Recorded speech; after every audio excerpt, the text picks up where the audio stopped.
Yo, I think we are live. Welcome to Hello. Comic Hello. Spotlight So this is our second one this year. I caught the volume just in time because I still Oh had the yeah, volume on.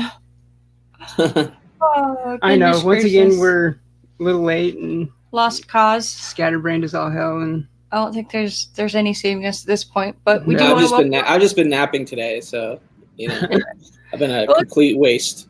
So. It is Saturday, so it's all It good. is Saturday, yeah. exactly, it's the weekend. It's a Thanks for 3-day joining- weekend for me. I don't know if it's a 3-day weekend for you guys, but No, I work tomorrow and then I work Monday, Tuesday, Wednesday, Thursday, Friday. So I work like a 6-day week starting tomorrow. ouch. Yeah, I'm glad to have tomorrow and Monday off because then I'm going to Los Angeles for like the rest of the week for work. So I'll be in LA like Tuesday through Saturday, so for work. So Nice. I'm might meet up with John's Comics with Kids while I'm there though. So that'll be cool. Yeah. Well, I did get Oh, yeah. lucky that the last week of February, I'll have like 3 days off in a row. It'll be like Thursday, Friday, Saturday. Mhm. So, Yeah, I wish I had it off, but my bosses and all them, they're all out of town, so I have to be covering. Yeah. So that's kind of how it usually goes. But one man show there. it really is. But thank you so much for joining us on our community spotlight. Thanks for having me. I feel so special being spotlighted. Should be. Right? We had a lot of fun with it. Because we're doing it. It's a once a month kind of thing. Where we'll select a community member I almost said every year, but every month. Every month. Yeah, and we had the boy who had 7 last month, and it was a lot of fun. Yeah, I saw that. And I actually learned a few things about him, I didn't know yet, and so. First things first. What got you into collecting, and how long have you been collecting? Okay, this is a journey. Right, coming. So, I mean, the first thing that I ever had like real fandom for was Teenage Mutant Ninja Turtles. So I think that movie came out in 89, right? Like 89, 90. And I was like 5 or 6 years old at the time. And I think I was watching cartoons and stuff, either soon after or around the same time. I don't remember the exact progression of the timeline between the movie and the cartoons. I don't know if you guys do off the top of your head, but I was super into Turtles. Yeah, I was really big into him too at the time. So that was like my first like thing that I knew I was like I'm into this, and it was really toys, like that was the majority of the result of that fandom. Like figures and stuff like that, action figures, whatnot. I wasn't necessarily. I wish I was aware that the comic books existed for TMNT back then, because I'm trying to get them now, and I'm paying an arm and a leg to get them now. TMNT #1 first print is at the top of my goal list for 2020. It's like the only goal I have for 2020 as far as comic book collecting, and it's a huge mountain to climb because it's such a hard book now. It's almost any grade, But anyway, that was the first thing I was into. And I was also, I was into sports as a kid. So I was collecting basketball cards, baseball cards, football cards, that kind of thing. Like a lot of the neighborhood kids where I was growing up in Jersey were doing the same thing. And trading those kind of cards, setting up little shops out of their garages or whatever, you know what I mean? So I was like involved in that like neighborhood community, like basketball, baseball card game, if you will, as a kid. And I used to go to this store, and I wish I could remember the name of this store, but there was this like little shopping plaza kind of thing, like where, you can go park your car, and then there's a couple shops in the little parking lot thing, where right next to an Italian restaurant that we would like get pizza or pasta from, like once a week or something like that as a family. Right next to it was like a hobby shop where basically anything you could collect, whether it's sports cards, video games, Pogs. You know, I don't know if you remember those. Yeah, Pog. Like, I used to buy those things. Like, pretty much anything you could collect, you could get in that store, and including comic books. And that's sort of where I started buying my first comic books here and there. Mostly it was related to Spider-Man because at that time I was watching the animated cartoons quite a bit. You know, Spider-Man, X-Men, Batman, the animated series and whatnot. So finally some of my interests started crossing over into the world of collecting comic books, even though really my primary collecting activity was still centered around sports cards, I think, at the time.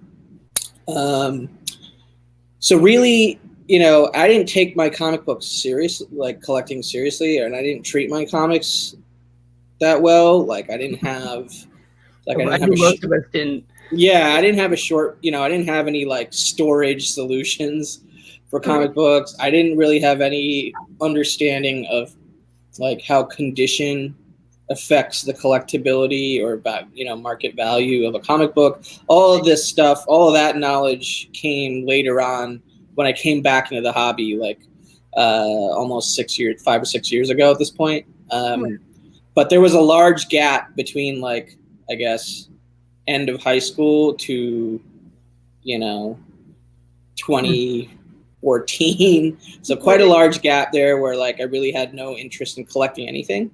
I was sort of collecting guitars a little bit to some degree, and like recording gear and things like that, because that was related to what I did for a living. But not to the same degree of like, as it being like, oh yeah, I'm a collector. You know what I mean? Like it just felt like it was like or more of an organic thing. Exactly. But the movies really, I think the movies, like even starting with like the Tobey Maguire Spider-Man movies, even going that far back, really like kept my interest going like casually in the background as I started, quote unquote, like growing up, like getting out into the real world, like trying to make a living, all this other stuff. And it really wasn't until like the 2014-ish time frame. I was still living in Los Angeles, but as I don't know, fate would occur, I would soon move to New York, like 12 to 15 months later, so I finally started getting back into it 2014. Then I moved to New York 2015. And really that newfound interest back into reading comic book stories and then eventually collecting actual books, single issues, followed me from that transition from Los Angeles to New York, and it's just been, I have Midtown as an LCS where I am so jealous of that. I want to be at Midtown because there was even a signing with Marjorie Liu at Midtown. I'm like, oh, I can be in New York. Yeah, there's so many signings. We're pretty lucky here. Yeah. But no, it's like even back in the day. I mean, had him I can't even talk today. Had he known back when he was little, he may not have buried his TMNT turtles in the backyard. Yeah, exactly. He-Man toys. Yeah. So it's like dude, all my old school video games. If I had actually taken care of those things. Oh wow! Right. I had so many original NES cartridges with the box, the instructions. Super NES. That was like my bread and butter era for collecting.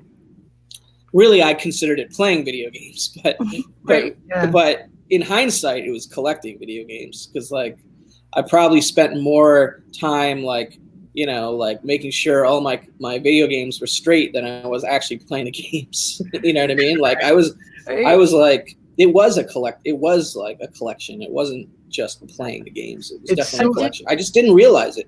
Yeah, I do just want to shout out the chat and thanks everybody for being here. What's up, everybody? Werewolf by Lunchtime, great name. Thanks for Greatest being here. name on YouTube. Yeah, right. It really is. Yeah, it's crazy how much of us like. I don't know, because like everything you said there, it was so similar to mine too. Like with except for Turtles one thing. Starting it, and like except for one thing. I bet when you put your games back in the case, you put the right game in the right box. I tried to. Every time I try to go grab a game, I'll open it, and it won't even be the game that I think it is because he just puts them all over the place. I'm like, my OCD can't handle it.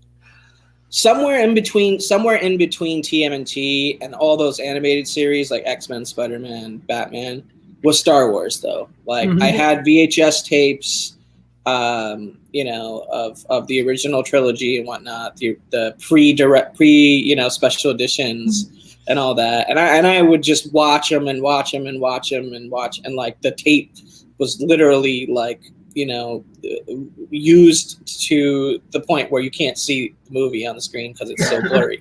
It was a travesty when the VHS got stuck in the VCR and then the film would come out. No. So, you know, so the Star Wars thing happened. I didn't really, and I got super into that. And then that led to like, you know, renewed interest and everything when the prequels were coming back around. And I got way more into it because that was like my Star Wars, like my new Star Wars, you know, was the prequel era, I guess. I went to go see the special editions. I went to go see all the special editions in the theater with my brother and my dad. So that was like the late 90s, I think, mid to late 90s where the special editions came out. And then 1999 Phantom Menace came out. So that was a great opportunity to like, you know, have my fandom for Star Wars get more hardcore than it was as a kid. I didn't get a ton of toys and stuff. I think I was still more into TMNT and Spider-Man and Batman from like the toys standpoint when I was a kid. But you know, Star Wars is that it was always my favorite like go-to movie, you know, like any one of those three movies I could put on and, you know, be content, and the outside world would just melt away, you know. As soon as it was over, you rewound it. Yeah, that word. And then be kind, rewind. Yeah, be kind, rewind. Exactly. Yeah, and then just start it all over again. Dude, I mean, Blockbuster back in the day was like the place to hang, you know, like it was the place to be, man. I loved it. I loved hanging out there with like my buddies, whether we were renting something or like trying to get a video game on the cheap in like one of those bins or whatever, you know, like I love that. I actually do still have some movies that the case even have the Blockbuster stickers on them. Oh yeah. My God, the good days, the good old days. It's just crazy to think there's like people that they have no clue what you're talking about. There are a lot of people that would have no idea what we're talking about right now. Yeah, it's crazy. It blows my mind by far. I don't get it. Yeah. And I was just thinking about that era you were just talking about, you know, like the prequels and stuff, because I remember when those were coming out, there was also a lot of hype around the I think it was on N64, the Rogue Squadron game. Oh yeah, I remember that game. Yeah, tied in with it, and I was just thinking like that was like 20 years ago. You know? I know it feels like it was just yesterday, but like the N64 and the PS1 era was like my peak of gaming, like obsession. Oh yeah. Ever since then, it's kind of like, and now like I wouldn't even call myself a gamer anymore because like if you know, on an average week, I don't game. So if I gamed that week, it's like something special must have happened. Like a new Star Wars game must have came out. Like that was the last time I gamed, and I still haven't finished Fallen Order. I still have like a good like 40% left of the story mode to finish. Oh, right. But yeah, I still haven't finished it. I still have Fallout that I created my character and I haven't played since. That's all. Right. I just did the editorial. The newer one, yeah. I created my character and then I haven't played it since. Because Fallout 4, each of us, we put in like a lot of hours of that. A lot of hours, yes. Hey, what's up, Gray Man? Good to see you, Gray Man. Thanks for joining us. So one of my next questions was going to be, how was it that you discovered the community? Because I know when you first started doing videos, you weren't any with your face showing, you know, you were. So yeah, that's a great question. I think I started watching in like late 2017, early 2018, and I don't necessarily know that there was specific personalities I was watching at that point. I was just kind of like coming across CGC unboxings and other kinds of comic book videos. But the first like group of personalities, like, or communities, if you will, that I started participating in was like Reggie, Bueller, and maybe eventually Comic Tom from there. But I think it was Reggie's chat back when he was still like a kitchen broadcaster or whatever. Like back then, or maybe it was right after he moved from that kitchen. Like I was watching his videos where he was making them from his kitchen, and then he moved to a new house. He started doing like more live streams and whatnot. That was like the first time I was like, hey, like I'm going to be part of this community. I'm going to create an account specifically for this or whatever, right, called ComicBooksNYC, and I'm going to start chatting in the chat and whatnot. And that was, you know, I think that was around like May, June of 2018.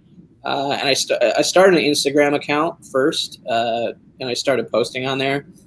And I think it all started happening around the same time. And it was definitely Reggie's chat where I was sort of like, hey, I exist. Raise my hand. Here I am. It was some of Reggie's videos that I watched early on in order to just see what the best shipment was for books when you send them out with like the Gemini mailers. Yeah, no, I watched that video too. Yeah. How important they are and how you can like really protect your books and sending them out. So it's like Reggie. Yeah, it's interesting because I started slabbing in like 2015 or so. So like a significant time before I started being part of the Instagram and YouTube community. So I was doing a lot of my comic book stuff like completely in isolation. Like, you know what I mean? Like the only person that knew about my comic book collecting, you know, excursions or progress was myself. You know what I mean? And that started getting kind of like lonely, you know? Yeah. So because we don't really. Yeah, We Love Comics. Bake the Snake's in the house, by the way, and he mentions We Love Comics. We Love Comics is also another early channel that I got sort of turned on to, and I started going through all of his like old library of like CGC unboxings and like top 50 books and all this other stuff, and it just got me more like, you know, like into watching the content side of it, even like not even the books. Like it's almost a hobby unto its own, is like watching YouTube content about comic books and then starting to create the content, which is an even crazier thing, you know? We've all come a long way. Thanks for joining us, Bake. Good to see you. Good to see you, Bake. He's like, where's my invite? Direct edition spot. For real. I know, we need to get that show back. Yeah, we do.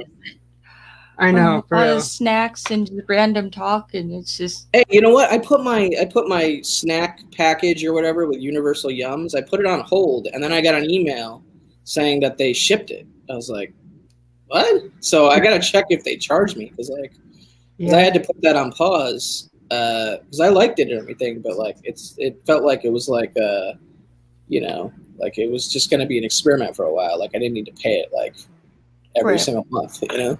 Right. It gets down to the point where you stop and think, well, do I really need to keep spending money on this, or should I, you know, that's the exact feeling I had about it. And there's like a lot of like sugary junk food stuff in there, and I'm trying to like be healthier, so you know, that's a thing. Yeah, for real. Because like when we used to Twitch stream and stuff, we kind of got on the Loot Crate. Yeah, the Loot Crate gaming boxes and Loot Crate is really fun to get.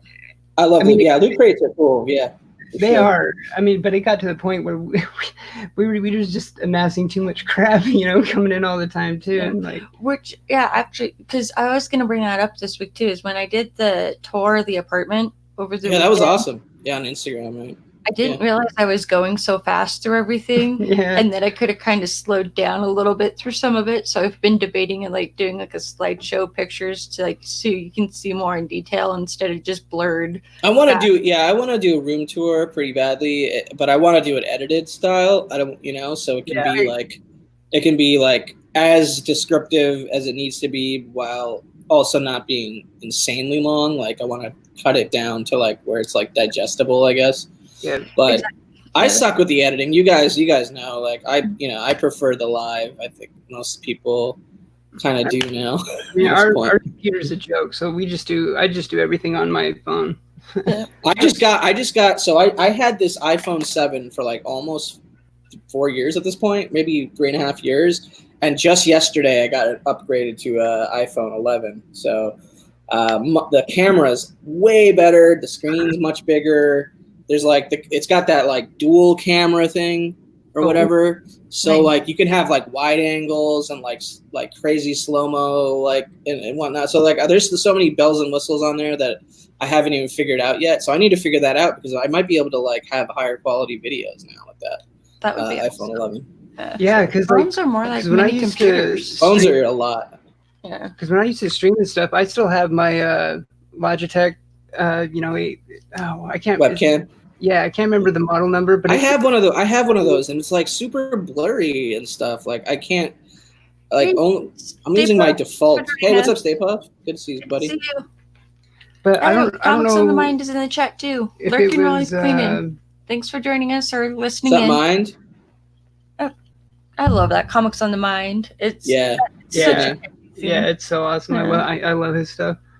But upgrades are never any bad, it's just down the road, getting more better quality. Yeah, we've definitely been looking around. We're trying to save for a bunch of stuff because our laptop's on the last leg. Like, what I really need is a new laptop. Because that's how I broadcast and do my videos. Like right now, I'm using my webcam for my laptop setup.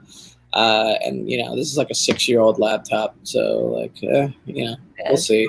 Mine's like a 7 or 8-year-old laptop. It's a Chromebook, and it's a Chromebook too. So I had gotten for Christmas when I wanted a laptop, but the Chromebook itself is so limited. That's what I hear. That's what I hear about it. I never had one, but it was a Christmas present one year. So I mean, it does its job, but I'm gonna hopefully get a new one here soon. Mm-hmm. But. Sorry. You're good. Don't die on us. I know. I'm just pouring a drink here so my voice doesn't get so scratchy. Oh, yeah, because there is a lot of talking, absolutely, on these shows. And what was your next question that you had? I forgot to bring the thing in, but oh my goodness gracious! I know one that I was thinking of though was. I'm trying to. How did I word it though? Because it was, with you being a collector in a city like New York, compared. I'm sure it's a lot different than it is for. There's people like that live in the middle of the country. They don't even have an LCS. I mean, I've heard of people that don't have LCSs, so they have pull lists from places like Midtown. Yep. So I mean, there's no lack of, I guess. Options, I guess, here. I go with what's convenient for me based on my particular work commute and sort of my the hours that I'm in Manhattan versus in Brooklyn, because I live in Brooklyn. So there's different complexities around where people work, what their commute is, whether it does involve public transportation or not, et cetera, et cetera. So for me, my LC quote unquote LCS is the Midtown Comics in downtown Manhattan, because I work in downtown Manhattan. So whether I'm on my way home or I'm on my way to work, I pass that. That's part of the route. You know what I mean? Being in striking distance to that shop. So it's convenient for me. And they have pretty much anything you could want on a weekly basis as far as inventory, right? It's Midtown Comics. We have there's 3 of them in the city, so it's convenient for me. But I go to a lot of other places to dig in back issue bins and stuff like that, because Midtown's not really built. If you're digging after Bronze Age books and Copper Age books and Silver or even Golden Age, Midtown's not going to be the shop you're going to find that kind of stuff. It's more oriented around newer books, newer collectors, new comic book day, that kind of stuff, and trade paperbacks and that kind of thing. And toys, lots of toys, lots of statues. That's the big difference with our 2 LCSs is Volts has action figures and more books, but they don't have as big of a selection for back issues as the other Black Cats, where they have just at least, how would you say, 30, 40? Oh, I don't know. They have 3 or 4 rows of just all back issues, and then it's just the new books along the wall. But all of the back issues, there's a ton. So it's there's definitely pros and cons to go into certain shops. Yeah, every borough of the city has a decent selection of shops that are either more focused on new books, and then also the ones that are more focused on back issues and such. So it's plenty of places to go. One of the places that I've done a video about on my own channel is the Koch Comics Warehouse in Brooklyn in Sunset Park, which is like a massive, literally a warehouse that stores millions and millions of comic books, like back issues and whatnot. Like, and it's crazy. And like they're only open on weekends to the public lately. Like if you want to go during the week, you have to set up like a special time or appointment for them to actually open it for you or whatnot, which I've done before, and it's really fun. You know, like you get lost in there. It's like just one of those kind of like places that just is like, you know, it almost sounds like a myth, but it's literally like a gigantic warehouse where you can go buck wild with like literally millions and millions of comic books, tens of thousands of trade paperbacks, toys, movie memorabilia. Like it's a crusty, dusty, like dirty warehouse filled with thousands of nerdy things, and it's really awesome. So I go there from time to time, like to hunt. I go to other shops that are more focused on back issues. Like there's a shop called Mysterious Time Machine, which is great, as the name would suggest. Yeah. So there's a bunch of shops. Like literally, we're talking about 20 to 30 shops in the NYC area. I also go to this place called Zoo Books. I got, you know, Forbidden Planets are okay. They're focused on newer books, kind of like Midtown is. But you know, there's a shop here in Brooklyn called Anyone Comics. Galaxy Comics and Collectibles is a place I go pretty regularly also.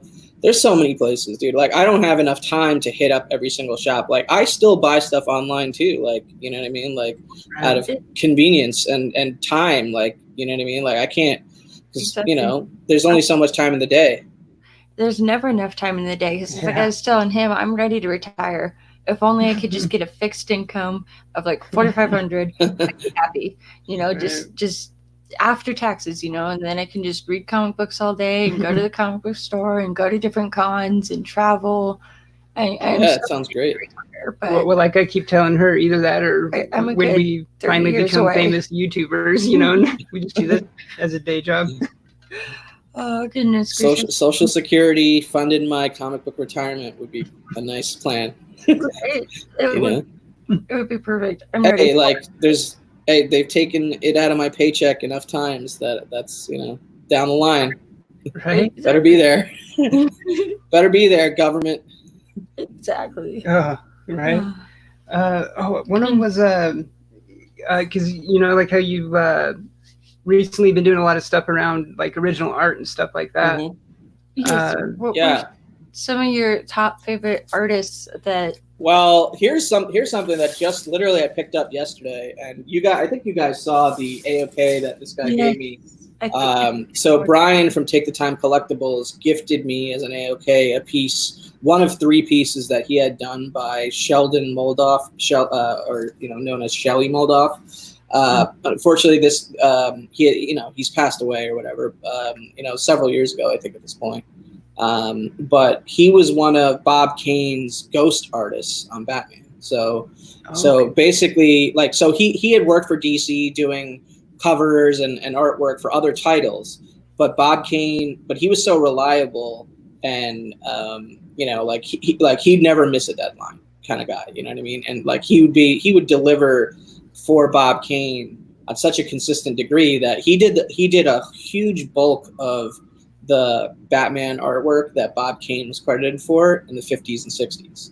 So late Golden Age, early Silver Age Batman, the look of Batman and the Rogues Gallery from that era, he deserves way more credit than he ever got for it. You know what I mean? So from that perspective, I feel like he's one of the legends of Batman artwork that doesn't get the credit that he deserves. So at one point I saw that Brian from Take the Time Collectibles on Instagram, he had a Moldoff illustration commission that he got from him. He knew him, right? So like he had 3 pieces, got 3 pieces from him. But he posted this one that he got done of Spectre on his account. And I was like, wow, that's awesome. I left a comment saying, you know, it's a grail. You know, having a Moldoff commission or a piece in my collection is a grail for me. You know what I mean? And I wish that it was possible, but you know, unfortunately, he's passed away. And somehow he remembered that, and like, you know, a few months later, like he shocked me with a crazy AOK giving me one of his pieces. Like it blew me away, and I had to go kind of all out as I could on the framing job. I did a super custom job, so I went with archival glass, like museum quality archival glass. I did like a white mat with an interior mat, like a Royal Navy blue interior mat. And then like this kind of antique goldish silver frame on the outside. I really wanted to pick colors that would make the piece pop, like the actual piece. And it's a colored piece. And this is the end result. I picked it up yesterday. Look how awesome it turned out. It turned out so awesome. I'm trying to remember what one it is. Right? Isn't it that one? I think, right? Yeah, there you go. Yeah, it might take. Yeah, there we go. But yeah.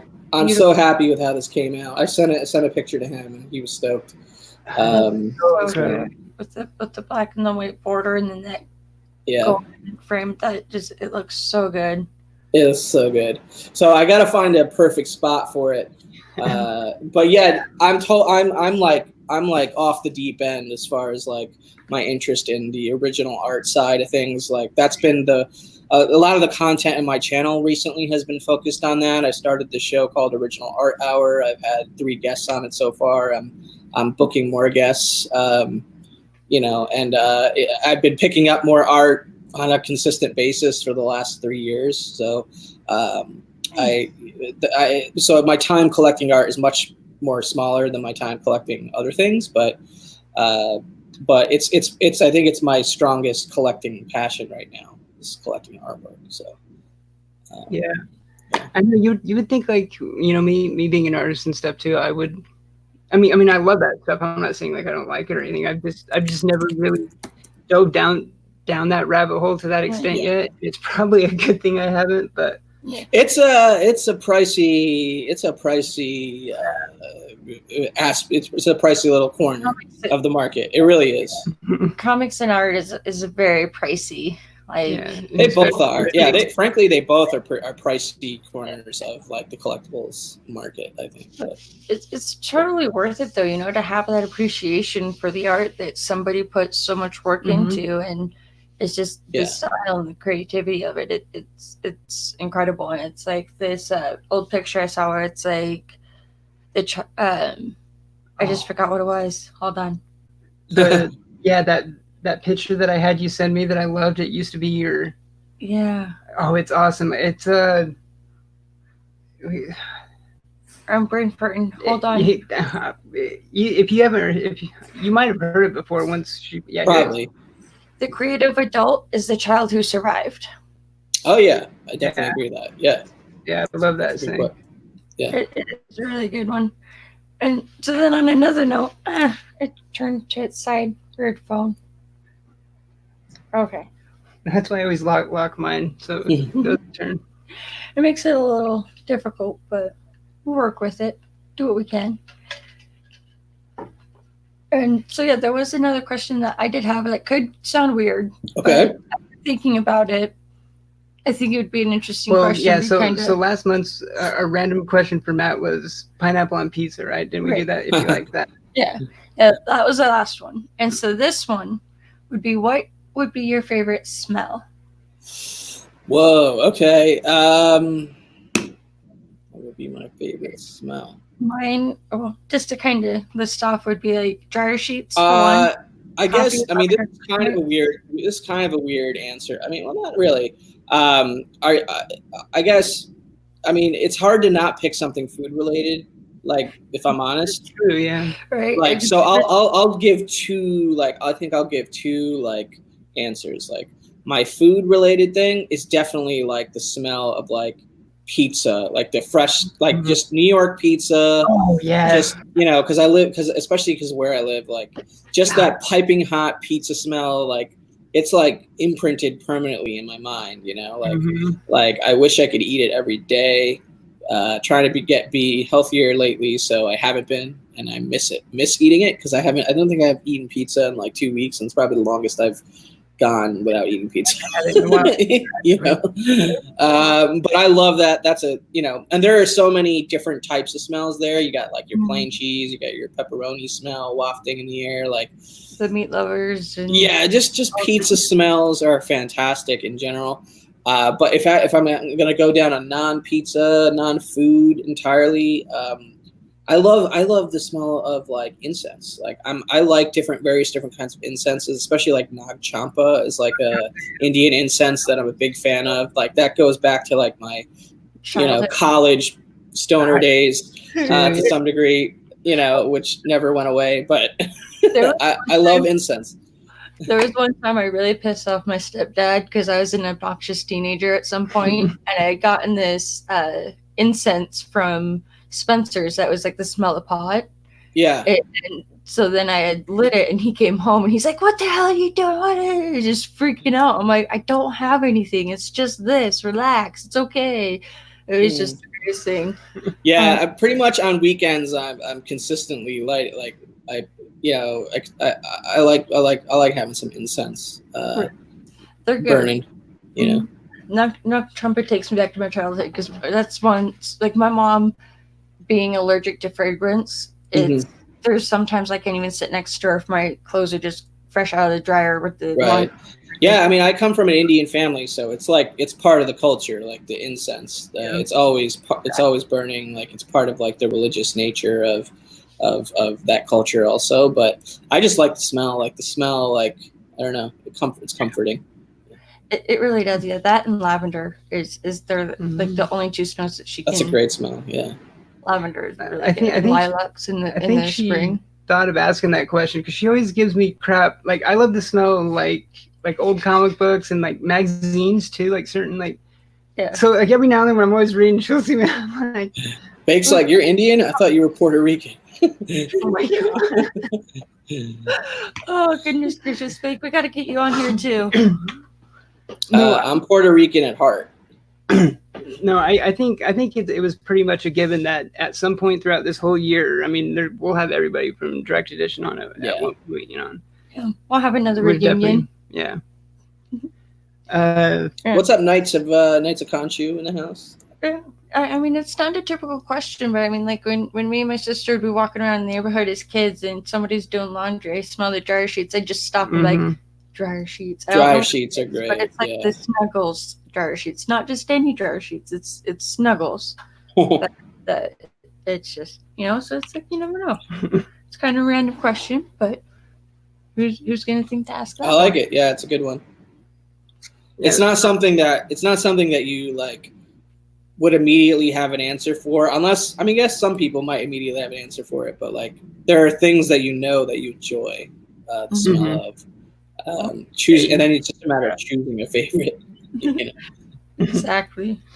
I do love the smell of old comics. Like a lot of comic book collectors will say that. Yeah. They love the smell of old comics. I'm constantly sniffing my old raw comics, like especially anything Copper Age and older. Like if I'm rebagging and boarding, like I'll just be like, and then I'll rebag and board it. It's just like it's part of the pleasure of being a comic book collector.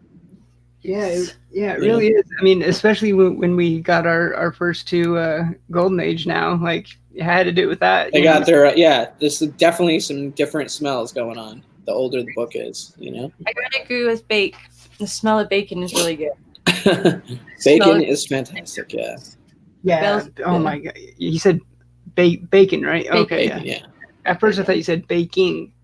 Like well, that too, man. We're touching on all the good smells here. Right. Exactly. Bacon, comic books, incense, pizza. The good stuff. Just combine all those smells into one like Uber smell, and I'll package that and sell it. Because when you start combining that much stuff, it can get a little crazy, probably. Yeah, I probably wouldn't smell that good, but it could be surprising. I can only dream. Or really weird. Yeah. Yeah. Because one of the last times we had you on, I remember because I was gonna ask like what some of your like favorite things you read kind of like last year and this year, and I remember you saying like Old Man Quill and stuff. Old Man Quill's one of my tops from last year, but so I actually read it last week. I finally. Did you like it? Yeah, I did. It's good. It's surprising, you know. Like, I'm writing a review on it right now for the website. It's unexpectedly deep, you know. Like I was like, okay, Old Man Quill. This is just going to be like a funny, you know, Guardians of the Galaxy book. Everybody's going to be old. It's going to be all fun, but it's way more serious than that. It's super deep. So I won't give any spoilers because I'm guessing still most people have not read that book, but you should if you haven't, because it's way deeper than you would expect. Yeah, I wasn't going to spoil anything either, but especially that big twist halfway through the series. Oh, you know? Yeah. When I read that, I was like, oh my, like, yeah. That's a jaw drop series, and like at some point, and it has a turning point that makes your jaw drop. I'm definitely gonna have to read that one. I mean, that's one I still haven't read yet. I've kind of slept on the whole old man stuff. Period. Other than Old Man Hawkeye was the first stuff that I had read. Yeah, I have a trade for Old Man Hawkeye, but I haven't. You know, and I read a good chunk of the Old Man Logan, not all of it, but. I enjoy him, but I think Old Man Quill by far was like the deepest story for me in that genre of the old man books. But Andy Albert's saying Absolute Carnage is his favorite. I mean, that was really for 2019. That was at the top of my list. Like Venom, like everything Donny Cates did in Venom and Absolute Carnage. I consider it kind of one big story. I missed a big comment. No wonder you're always sick, breathing in all those old comic books.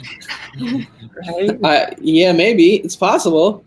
There's got to be some funky bacteria in some of these things, you know. I don't know. Real. I mean, because paper is actually really porous, you know. Like, yeah, it is.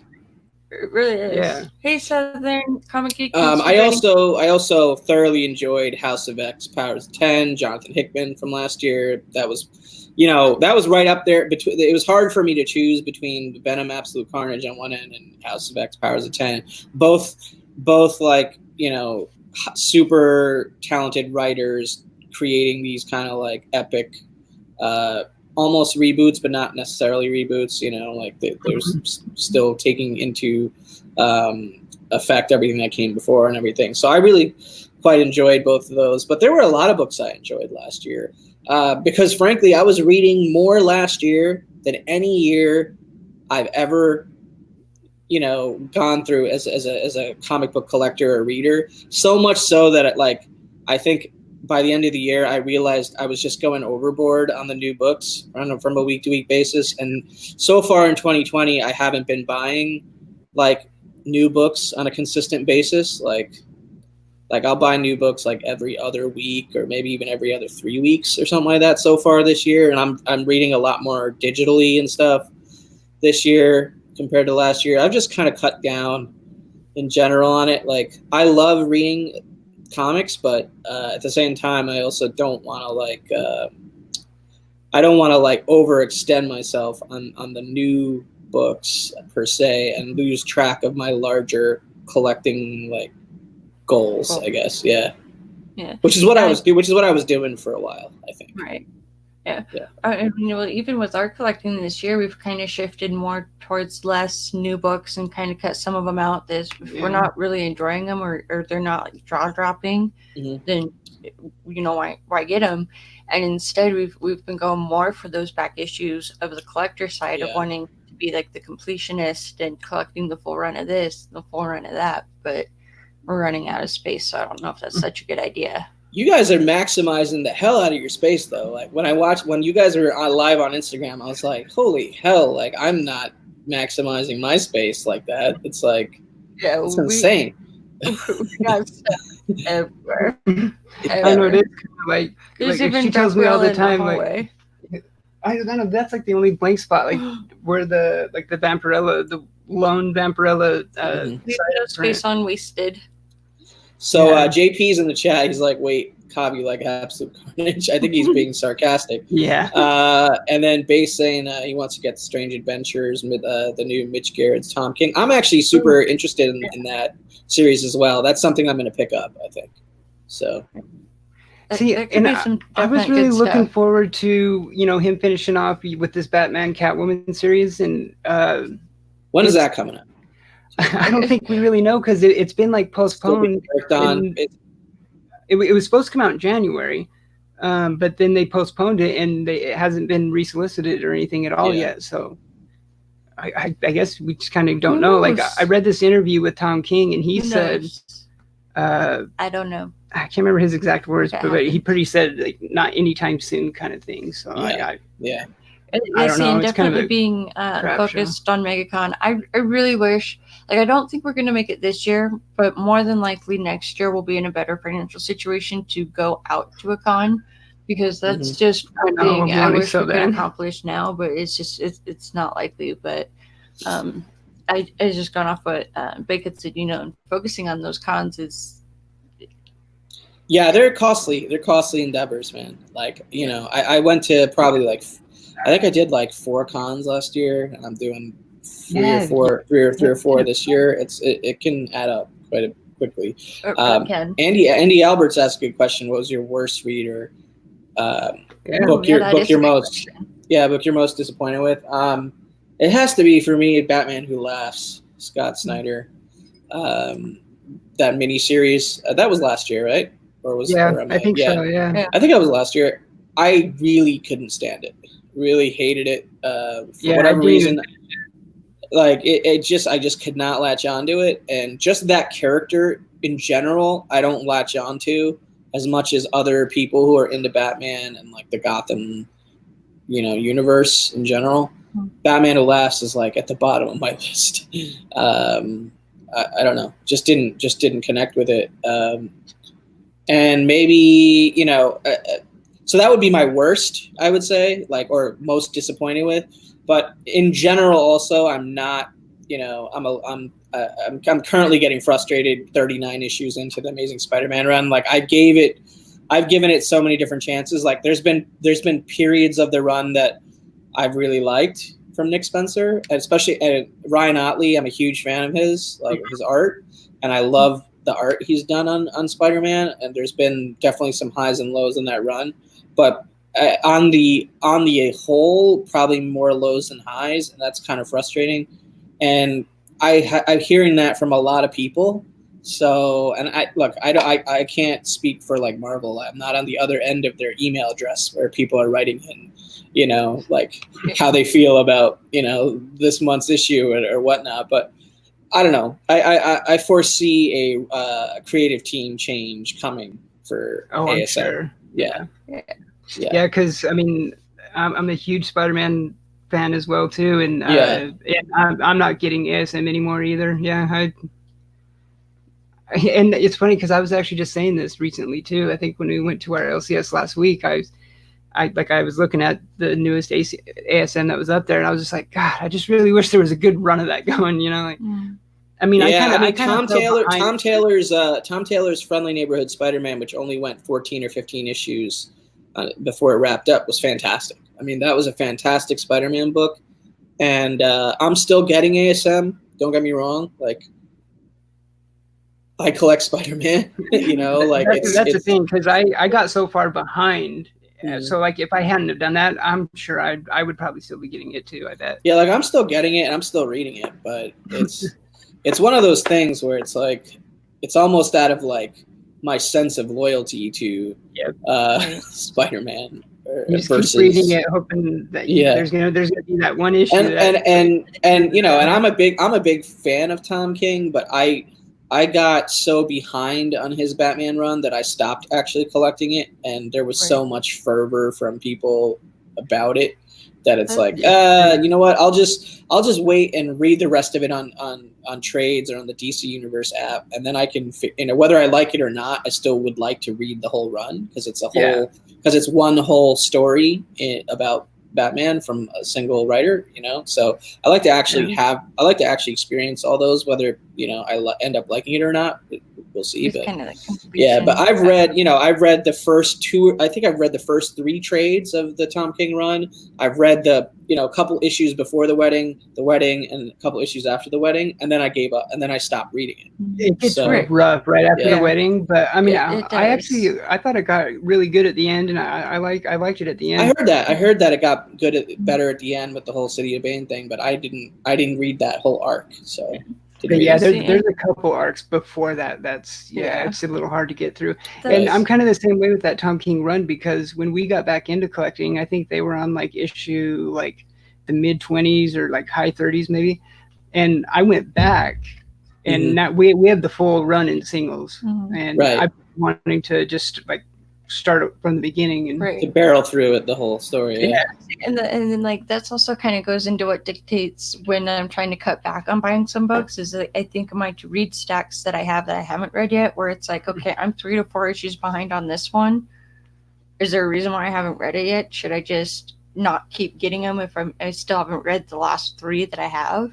So like, that sometimes cuts it out too. Yeah, like I got the first 3 Savage Avengers, but I haven't read them yet. That's typically when I drop. That's typically when I drop collecting the physical title, is when I get 3 issues behind, and I look at those 3 issues and I'm like, do I feel like a sense of urgency to catch up so that I can buy the next issue or not? And if the answer is no, then that title needs to be dropped. Like that's exactly. Yeah, exactly. And I really want to dive back into the trade reading, because like with the trades, it's you're not taking the bag and board out of like taking the book out of the bag and board every couple of days. Hey, what's up? What's up, Delphi and Kachun in the house? Hey, Delphi and Kachun. Thanks for joining us as well. Or maybe just Delphi. I just see her account, but Kachun might be there. He could be there. I mean, it's assuming, but I mean, he's usually there when I'm lurking on everybody else's shows, which is so funny because I mean, like back when we first got into the community and everything, he would be the one watching everybody's shows and all of this, and I'd just be doing my own thing. And then now it's like completely switched. Like the tables have turned. I'm the one watching all the shows and all of this, and he's the one just reading or editing or drawing on his phone, and it's crazy. But. So they're both there. Kachumi's driving. Oh, okay. Drive safe, guys. Oh yeah. Yes, drive safe. I like when he's a better driver than me. Yeah, a much better driver than me. You don't really drive. I don't even know what kind of driver I am anymore. Like I rented a car last summer to like drive to a wedding or whatnot. That was the last time I drove, and I was not great because I don't have to deal with driving. You don't have to, out there, right? So I could forget how to ride a bike though too. I mean, the first time I got behind the wheel after like a year or two, it was like it's a hairy situation when you haven't driven a car in a while and you're driving in New York City all of a sudden, in craziness. Like it's very intimidating. It's and especially out there. With like the subways and everything, and like how far out they go, because like here we have it's not subways, but it's tracks. It's tracks is what they call it. Train. Trolleys or not quite trolley, but it's like just like a passenger car kind of like that. But just like I mean, it's pretty much like a subway. It's just not underground. So it's a train. Train. But like a train thing. Yeah. But there's like parts of the like valley and stuff where it doesn't go, so like you have to drive. Right. Because usually when they do have cons here in Salt Lake at downtown where they have them, with the parking being ridiculous, it's usually easiest to just hop on tracks. I mean, I lived in the Los Angeles area for 10 years, so you have to drive there basically everywhere, and you have to sit in a whole bunch of traffic all the freeways all the out there. It's insane. It's really insane. That's what I actually don't mind about working till 7 or 8 most days of the week, is that there isn't too bad of traffic. The rush hour traffic from like 5 or 6 our time is already past. That there's not too much traffic in the morning and there's not too much traffic at night. It's just a matter of getting my butt up. Right. Like I'm typically on the subway, or if I'm not on the subway, I use Lyft. Like the ride sharing service. Back in the day, don't meet people on the internet. Don't get in a stranger's car. That they combined. Exactly. Exactly. I've gotten into so many strangers' cars. It's just like second nature now. You know, like I don't worry about it at all. Yeah, because we even had to use it recently, and our car was in the shop, so we had to. Yeah, I heard about that, and you guys had to like walk to the store and everything. Yeah, we walked like 4.2 miles to the LCS, and by the time we got there, I had to take off my coat. It was too hot. It was ridiculous. It was way too nice of a day. It was hot on a typical day in NYC. I'll walk between 4 and 6 miles. So that like that's what my. You know, like I don't go to the gym a ton, but I at least get that on a daily basis because it's like a walking driven society. You know what I mean? So without even thinking, I'm walking like 4-ish miles a day, like without any like extra, like, oh, I'm going to go take this long walk to whatever, like just throughout my normal occurrences of the day, I end up walking around 4 miles ish a day, sometimes more, which is cool. Cause like, you don't even realize that you've done it, you know, but it happens. Yeah, that is pretty awesome. Yeah, because when I used to live in the city here, I mean, it's not to that extent, but you can get away like as long as you don't have to go to the suburbs or anything, you can get away with walking everywhere. It's just not for but Well, because here you don't feel the walk. You don't feel the walk because there's so many distractions along the way. There's like a shop every 2 feet. You know, like, oh, I'll just stroll in here and stop in here for a little bit. Oh, okay, all right, cool, move on. Like, it's like the walking and going from place to place to place to place to place is like part of your like experience here. Like, that's what I do on Saturdays. Like, I'll walk around the hood. I have a go-to like coffee shop. I'll chill there. You know, then I'll watch some. That's where I watch like John's Comics with Kids YouTube Saturday morning. From there. Whatever, you know, like it's just part, like strolling around is like part of my life. That's one of my favorite parts of living here. Well, it's like when we did walk to the LCS, it wasn't too bad of a walk until we got to 2 different hills. It was once we got going up a hill heading north, and then going up another hill heading further east. It was like, okay, this hill's too much. I hate hills. That's when you could feel it. I was like, okay, it's this hill. Yeah, I don't think it's open yet, but there's a coffee shop here, Watchtower, that is comic based and goes like has like comic books and everything in it. And what was like the Watchtower was in what was the Justice League there? League. When they have nice. the so they have like base, comic book art on the walls, and they have like sections of like comic books. If Midtown had a coffee shop like built in on the inside, I would just stay there and read my books there, probably. You know, which is like when we first started going back to the LCS and started collecting, he would be looking through so many issues, and I wasn't reading too much at the time, so I didn't really have anything to do, that I would just start reading some of the trades that I already bought but left at home while he was looking, and I'd just be like, okay, did it. So then by the time I got the only thing that freaks me out about that a little bit is the fact that you're dealing with so many liquids and comic books, like you know, it's true. Those two things don't mix well at all.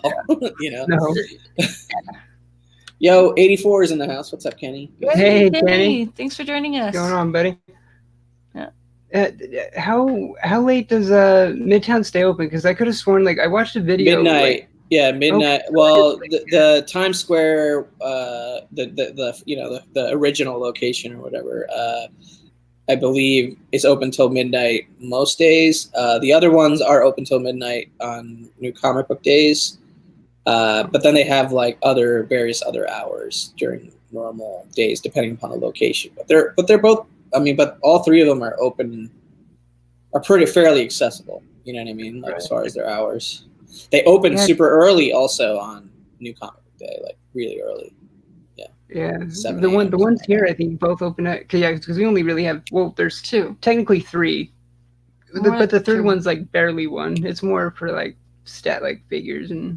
Yeah. There's the nerd store that's having the Wasatch Con that I'm excited for, because in their closet in the back of the nerd store they have like boxes upon long boxes of all these issues, but they don't always have them out for sale. So it's like they only take them out for special occasions, but that's where we found a lot of really good stuff. Yeah, we And it's found like, some good stuff. every time we go there and they don't have the back issues out on sale, but they do have like a limited selection of back issues, it's like, come on, bring out the good stuff. Yeah. Like, why are you withholding it from us? I mean, it kind of makes sense though, because they're in a mall, and just the type of Sandman number 8 and 5 today. That's nice. Yeah, I still have that one in the sentimental box, along with the of course for $5. Superman's girlfriend, Lois Lane, that I got. Oh my god, I know. It's very sentimental. Yeah, heard about that. I know, some crazy ass kid, huh? I'm gonna start looking into the CGC and get a few of them shipped out, because I figure if I send them out earlier in the year, I can't wait to see what that book comes back at after Clean and Press. It's got to be. I can't see it being lower than like a 6.5 or 7. Like, it's got to be that range or higher. Would it be CGC themselves that cleans and presses it, or well, that would be up to you guys. I mean, see, that's what I need to look into, because I know it can take some time with CGC. It can take some time with CGC, and they've also, they're not immune to like mistakes, because they get a lot of volume, obviously. Yeah, they do. So I mean, I've gone through CCS and I've had success before. I've also gone through somebody here locally in New York, but there was one John said, I don't remember the name. It was like Comic Dogs and Comics, or Andrew Comics and Dogs or something like that. Yeah, he's good. He's one of the symbiote club dudes, I believe. Right. Yes. I was even thinking about sending it to him to get clean and pressed. Yeah, he does good work from what I hear. Yeah. Yeah, I've heard. And didn't Barbarian just start pressing too? I think so. I think he's kind of been. Oh, really? I don't think he's like doing it, like as like a service or whatever, for his own stuff. Yeah. But yeah, the way I see it is I should probably get him out here soon, so I can get him back by the end of the year. Yeah, DS also like is decent. Like, I mean, he says he's like still learning it, but like, he can be pretty humble about like his like. Yeah, I've seen him do a lot of good. Like, so maybe he's an option.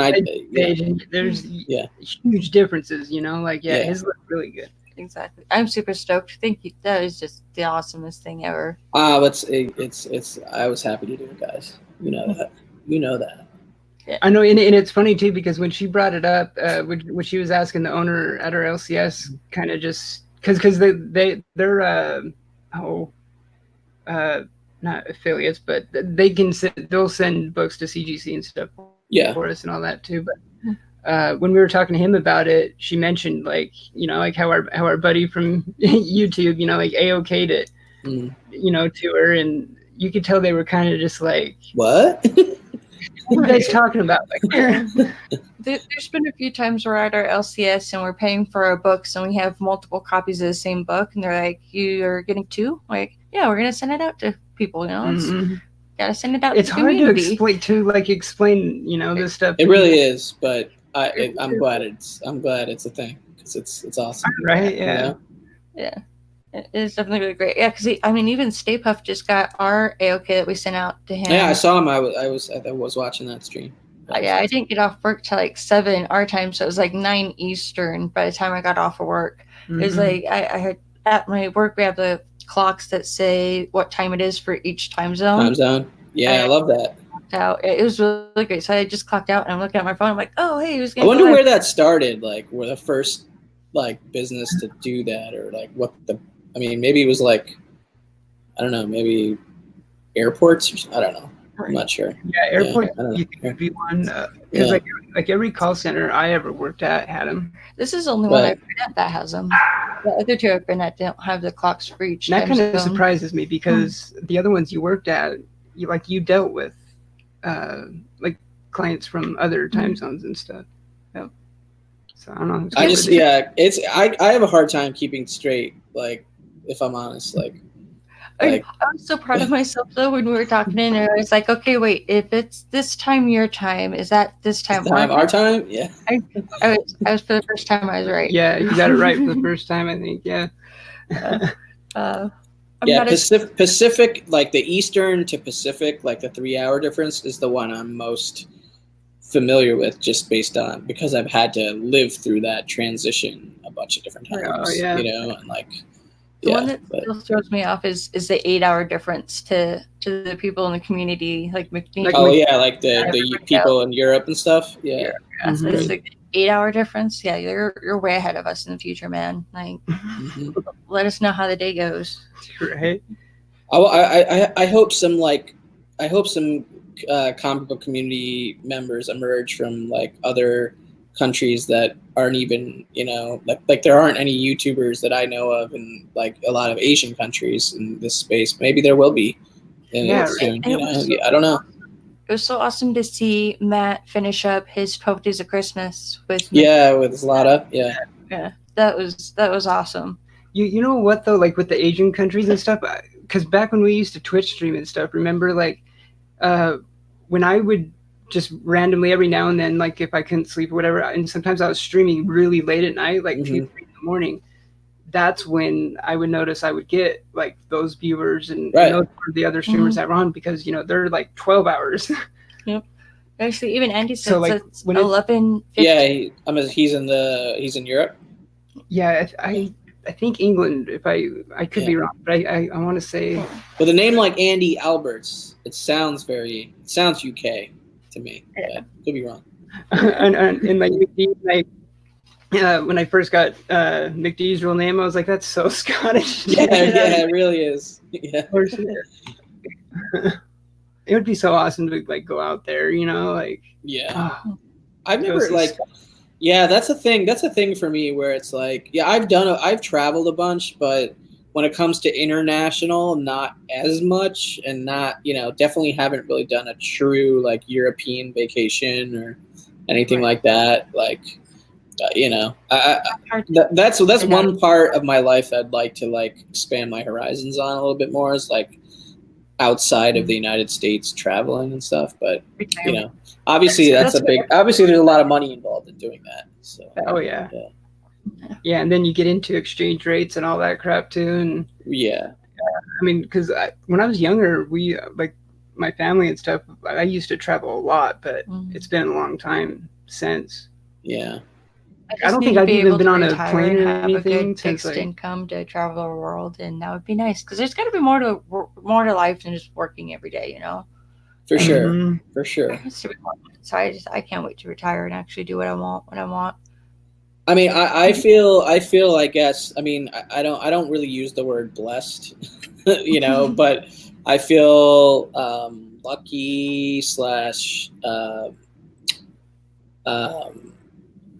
gracious, I guess, or like humbled, I think is the word, that I get to do what I do for a living, which is something I'm also very passionate about, which is music. And that gets to, and I get to do it at a really high level, and that gets to fund all this cool nerdy other stuff that I get to do that I'm into. So I feel pretty like humbled and blessed, if you will, in that regard. But at the same time, there are things that because I am so busy doing that, I don't get to do a lot of other things. You know what I mean? Pros and cons. There's always pros and cons to it. Exactly. I mean, like, as much as I say I want to retire, I know by the time I do, I'm probably going to go stir crazy and get a part-time job because I need something to do during the day. Yeah. Like, there's always pros and cons to every aspect of it. For sure. I mean, it's kind of crazy you say that, though, because I've always been kind of lucky too, of like growing up of having like somewhat dream jobs and stuff. Like when I was younger, like I worked at skate parks. I mean, I was, before I tore my ACL and MCL, and he's like that close to becoming a professional skateboarder. Yeah, I mean, I was semi-pro, and I was filming a part that the word that was going around that they probably would have turned me pro, but I messed my knees. I messed really both knees, but more one knee more than the other when I was like a young teenager playing hockey. Because I used to play all the sports at the same time, but hockey got like pretty aggressive, even with kids, like 14, 15-year-old kids, like it get pretty crazy. I suffered a pretty serious knee injury back then, and that's what actually led me to pick up guitar. If that didn't happen, I would have probably been like a 4-sport athlete, like going into, you know, the later years of high school and stuff. But instead of that, I became like a music kid / nerd. You know what I mean? I totally diverged, and it was because of that injury or whatever. So yeah, I can. It's so yeah, crazy how same here. I just, can. like, the butterfly effect was like one thing that just. Yeah, because we were actually talking about that. I was like, and especially how that injury happened too, because like the trick I was doing, like I landed it like 3 times in a row. I was just being a picky little bastard, you know, and I wasn't like landing bolts, you know, like it had to be perfect. And you know, I did it again, and yeah, just effed my ass up. And like, but I was never good at skating. I tried, you know, but I could never get the balance quite right. You know, like I was good at skating all day long, skating, like skate, but skateboarding, like the balance was too different. Kind of I couldn't get the balance down too well. Like me and my sister, what we used to do is up at my grandparents' is there's this hill. So we go up to the top of the hill on our skateboard and then just sit on it and go all the way down. That it's like I still have scars on my knuckles from holding onto the board and it like grinding against the pavement as I'm going down the hill. Ouch. It didn't hurt too bad back then, but it's just a good day. Yeah, because like when we were talking about it the other day, like we were like thinking, you know, like what if kind of things. Like if I wouldn't have done the trick again, I was just happy, whatever, for, you know, like she asked like where I would have been. I was like, well, like my best friend at that time, who I was always skating with and everything, he's like one of the biggest pro skaters in the world right now, living in California. So I was like, I'd probably be out there with him, and I wouldn't have met you, you know, like some things happen for a reason. Yeah, possibly, maybe, who knows? Or it's just all beautiful chaos. Exactly. Like, that too.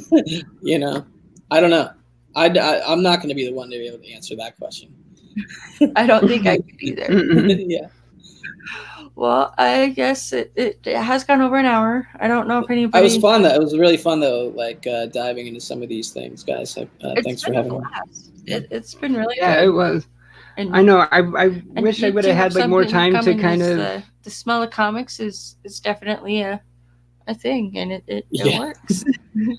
You could always have me back. Ask me other questions. I'm down. Exactly. Yes, we didn't get you and Bake and Jeffrey on. Yeah, together. Yeah. I work tomorrow, but yeah, here soon. We need to have another time to. Yeah, you do work catch tomorrow. up. Yeah. But it's okay. It's shift differential tomorrow, so that's nice. I mean, I've always liked that, you know, with Direct Edition Squad and everything, because I liked how, like, we all have our solo stuff or whatever too, you know, and then come together and do this, and like. That's what I was asking. But it's just been too damn long. You know? Yeah, we should. Maybe we should just do it on our own channels to make it easier. Because like I don't even have like the password to Direct Edition Squad anymore. Like I don't even know how to find it. Like I don't know how to get into it. I think I might have put it in my phone somewhere. I'll see if I have it and I'll message it to you or something. But don't see. Yeah, I'm not sure where Jeffrey's been. Like I've been texting him and we have conversations via text message, but that's basically the only way I've been able to reach him lately. So I won't speculate too much about that while we're live. But even we disappeared for a little bit, but you know, it's just like sometimes you need a break. But yeah, I was just thinking about that too with him last night. I was like, well, how has Jeffrey been? Because haven't seen him, but hope all is well. And it's just sometimes it gets to be a bit too much. You know, just being so active and interactive, it can be tiresome, but it's still just. And it's easy to forget. I mean, and it's funny because I hear a lot of community people say this too. Like in the real world, you know, I don't talk to people, you know, that much. Because nerds by nature are introverts. Right? Introverts. So it's pretty common for us to kind of. I'm a total introvert in my real life, but in my professional life, I have to like force myself to like flip a switch to not be one, you know, in certain scenarios. So it can get like nerve-wracking sometimes for introverts. Definitely. You know. Yeah. It's like the customer service voice that you put on. Like my customer service phone voice is a completely different person. I don't even know. Right, her. and the version of my personality in like a meeting or something for work or for my career is like it's a different me. It's a different thing. It's a different person. Yeah. Yeah, because even when I was tattooing full time and stuff, like I had to dust up on my small talk, and like, yeah, you got to be a little bit more. This is like my let the guard down like personality right here. That's what I love about it, and it's the community is incredible, and it's awesome to have this outlet and be able to get to know everybody. It just reminds me of that shirt I saw that was like a turtle, and it was like I'm introverting. That's great. Yeah, I want that. I want a hat that says that. Actually, that'd be awesome. It would be because like the hat is like the hat to me is like a security blanket. Sometimes, like I feel like I'm literally like a turtle, like disappearing into my hat. It really helps me sometimes. Same. Yeah, even like my hoodie too. Like when it's like the colder weather. I'm wearing my hoodies too. Yeah. And then when the weather warms up, it's a while before I finally shed the hoodie. Before it's same here, man. Same here. Yeah, and then like when the fall rolls around the next time, I'm like, oh, hell yeah, hoodie weather again. Hell yeah, hoodie weather. Yeah, hoodies and hats. I'm all about it. All right. Yeah. We'll wrap it there. Thanks everyone again for hanging out in chat. Thanks to Kavi again for joining us. Thanks for having me, guys. It was fun, man. I'll probably message you some more questions and stuff too, because like I also kind of put up some stuff on the website too. Cool. I do want to thank everyone in chat who's been with us throughout the show. Sorry we haven't been paying too much attention this time. We usually do better. Babe's been here the whole show almost. Andy, Werewolf by Lunchtime, Roderican, JP, Delphia Kachun, all these guys have been in here. Thank you all so much for joining us and being with us here today. Well, we got to ask Kavi some great questions. Thank you for having me. It was fun. All right. Have a good weekend, everyone. We'll see you. Real quick, was there anything you have upcoming? Oh, yeah. I'm glad you know that. Not really. I mean, I'm going to, hopefully I'll have my next guest on the Original Art Hour show at some point. Maybe after, maybe sometime in March. I mean, like I said, next week I'm going to be in LA for work, and then the week after I'm going to be Chicago for C2E2. So I got a bunch of traveling coming up here. So maybe it's C2E2, me and the boys, Comic at 84, George D. Runk, Bear Island Comics, JP, because we're all going to be there hanging out together, which is going to be awesome. I Got Issues going to be there. A bunch of people from the Symbiote Comic Club are going to be there as well. So it's Werewolf, also Count Von Strange, who was in this chat, is going to be there. So there's going to be a bunch of people meeting up there. J Hood Creative, I think, is going to be there. I'm probably missing a bunch of people that are going to be there. So yeah, so C2E2. I mean, I think MegaCon's going to be even bigger, but C2E2 is going to be pretty big too. So maybe I'll do a show from there. We'll see. It's going to be fly by the seat of my pants, I guess, a little bit. That'll be a goal, is to either go to C2E2 or MegaCon next year. Yeah, we'll save up money this year. It has to be one or the other, because they're like so close to each other, right? Like, it'll be one or the other. We'll see, but we'll probably make a goal to go next year. Word. But yeah, that's it. I don't have any specifics. I know JP and I are trying to figure out when the next Gotham City Chronicles is. We've gotten 12 episodes in. We're on the lucky 13 episode next. I think we're talking about doing Under the Red Hood, which is that's it's a little bit of a thick read. So so I don't think we've set the date yet, but probably after C2E2.